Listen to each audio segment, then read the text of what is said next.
प्रकार के तमाम संसाधन होने लगे हैं। इस वक्त हमारी टीम जो है मिठौरा ब्लॉक के कसमरिया गांव में है।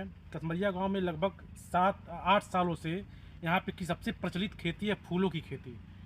जो ज्ञानेश्वर पटेल जी हैं, ये देखिए हमारे पीछे इनका पूरा ये पाली हाउस है जो तमाम तरह से सुविधाओं से लैस है।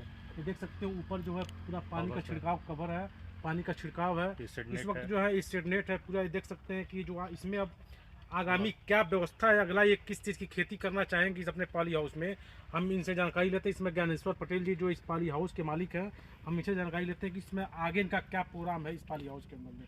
बहुत बहुत स्वागत है आपका हमारे खास कार्यक्रम में। नमस्कार। ये बता बढ़िया, ये बताइए आप ये पाली हाउस खोले हैं जी अपने गाँव में, जी। बहुत नाम है आपका और कम से कम इस क्षेत्र में तमाम ऐसे लोगों को रोजगार भी दिए हैं। और आपका जो फूल है, लोग कहते हैं कि आपकी खेती का जो फूल है बनारस में, इलाहाबाद में, लखनऊ तमाम जगहों पे जाते हैं। बताइए आखिर में कैसे आप कोई रोजगार ढूंढा, कैसे आप ये करना चाहें? मैं 2011 में लखनऊ से पढ़कर अपनी पढ़ाई पूरी करके और नौकरी में 2 साल करने के बाद पिताजी स्वस्थ होने के बाद मैं यहाँ पर आया था। 2011 में मार्च के महीने में वापस आ गया था। एक एडिटोरियल में पढ़ा था पुष्प खेती के बारे में, मतलब पॉली हाउस में प्रोडक्टिव मतलब संरक्षित खेती क्या है।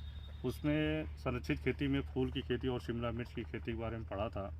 उसके बाद मैंने इस पर बहुत सारा सर्च किया और जानकारी ली, और उद्यान विभाग में मैं गया था, वहाँ पे पाया कुछ, वहाँ से जानकारी मिली और वहाँ से सहयोग मिले। उसके तहत मैं 2017 में गवर्नमेंट की एक स्कीम है जो संरक्षित खेती को लेकर पॉली हाउस उत्पाद खेती के लिए, उसमें मैंने अप्लाई किया और अपने प्रोजेक्ट को डाला। और 2017 अगस्त के महीने में जरबेरा पुष्प का यहाँ पे उत्पादन शुरू किया। जरबेरा जी, पहला मेरा पुष्प जो था जरबेरा रहा और बहुत अच्छा रिस्पांस रहा और उसमें लोगों को रोजगार भी मिला। लगभग कितने लोगों के आप अपने पाली हाउस में कितने लोग रोजगार दे चुके हैं? देखिए, रोजगार तो इसमें परमानेंट 3 से 4 आदमी हमारे रहते थे और महिलाएं अलग से आती थीं, क्योंकि पुष्प को तोड़ना, निराई गुड़ाई, साफ सफाई, बहुत सारी चीज़ें इसमें होती थी, गतिविधियाँ जिन्हें करना अनिवार्य होता था। क्या बता रहे थे आपकी मन में कैसे करवाई? ये एक एडिटोरियल पढ़े थे, तो उसके हिसाब से ये संरक्षित खेती को लेकर उसमें लिखा हुआ था, जरबेरा पुष्प उत्पादन को लेकर और शिमला मिर्च की खेती को लेकर पॉली हाउस में। उसके बाद मैंने खोजबीन किया, 2017 में जाकर इसको मैंने डन किया था, जिसमें सरकारी सहयोग मिले थे, अनुदान मिला था मुझे। कितना मिला था? अनुदान मुझे 15 लाख रुपए का मिला था। और उद्यान विभाग का, उसमें महाराजगंज उद्यान विभाग का बहुत बड़ा सहयोग हो रहा है और इसके सहयोग में मतलब अधिकारी व्यक्तिगत तौर पे अपने लगे रहे। वो अभी इस जो पाली हाउस है उसका गुड़ाई निराई मैं देख सकता हूँ पूरे आपने तैयार करा दिया है। बताइए इसका अगला प्रोग्राम इसमें कौन सा? सुनने में आता है आपकी पाली हाउस का फूल काठमांडू तक जाता है। हाँ। तो ये बताइए आप इसमें गुलाब की खेती कर रहे हैं तो कैसे करेंगे और अगला डिमांड क्या रहेगा? देखिए, पहले जो है कोरोना से पहले या कोरोना तक हमने जरबेरा पुष्प का खेती किया था। और जो अभी आपने कहा काठमांडू, हकीकत में अपने महाराजगंज का फूल काठमांडू तक गया है, लखनऊ, बनारस, काठमांडू, दिल्ली तक के भी लोगों ने मुझसे टच किया, लेकिन वहाँ तक मैं नहीं भेजा। और यहाँ अपना लोकल यही सब एरिया मिलाकर गोरखपुर, लखनऊ का और ये बनारस और काठमांडू ज़्यादा मेरा जाने लगा था, तो इसी में खपत हो जाता था। और अब जब जरबेरा ख़त्म हो गया है तो अभी ये जो आप देख रहे हैं जोताई हो गई, कम से कम इसकी 4 बार जोताई हुई है, 2 बार कल्टीवेटर, 2 बार रोटावेटर से मिट्टी को धुलबुरी की गई है। और अभी इसकी तैयारी चल रही है गुलाब की खेती, जो मेरे लिए एक चैलेंज है कि महाराज में गुलाब नहीं हो सकता है। महाराज में आप गुलाब की खेती करके पूरा जनपद को खुशबू करेंगे? हाँ, वो खुशबू नहीं है जो स्टिक वाला गुलाब होता है। एक तरह से फूल तो ऐसे खुशबूदार होते हैं, रंगीन होते हैं, देख के दिल खुश हो जाता है।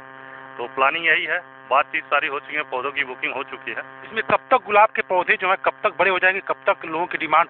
देखिए, सब कुछ तो गर्मी है। अगर गर्मी, अभी बारिश हो गए रहते अपने महाराजगंज में तो अभी हमारा काम चालू हो गया रहता। सिर्फ गर्मी के कारण हम उसको डिले किए हुए हैं, रोके हुए हैं। नहीं तो हमारी तरफ से भी तैयारी शुरू हो रही है। देखिए, 20 तारीख के बाद से लड़के आएंगे काम करने वाले, जो बेड उड का प्रिपरेशन करेंगे, प्लांटेशन करेंगे। वो लोग 20 तारीख के बाद उनका प्लानिंग है 20 से 25 के बीच में आने के लिए बोले। मतलब मान लीजिए कि बरसात के आखिरी, हाँ, जुलाई के फर्स्ट वीक तक प्लांटेशन हो जाना है, क्योंकि मुझे सितंबर तक हार्वेस्ट करना है। हाँ, दशहरा का मेरा टारगेट है, नवरात्र जब शुरू हो तो अपने यहाँ अपने महाराजगंज का गुलाब निकलना शुरू हो, क्योंकि जरबेरा ने महाराजगंज की बहुत पहचान बनाई है। उसी हिसाब से मेरी कोशिश होगी कि महाराजगंज का गुलाब ही पहचान बनाए। ये थे हमारे साथ ज्ञानेश्वर पटेल जी, जिनका कहना है कि मैं अगली खेती जो मेरी तैयार हो रही है वो गुलाब की खेती होगी और लाजमी है महाराजगंज की जो खुशबू है इसी गुलाब से निकलेगा महाराजगंज की ज़िले से और तमाम ऐसे प्रदेशों में और अमूमन कहिए कि काठमांडू जैसे जगहों पे महाराजगंज का जो गुलाब है वहाँ पे पहुँच के खुशबू फैलाएगा। Shivendra Chaturvedi, Dynamite News, Maharajganj.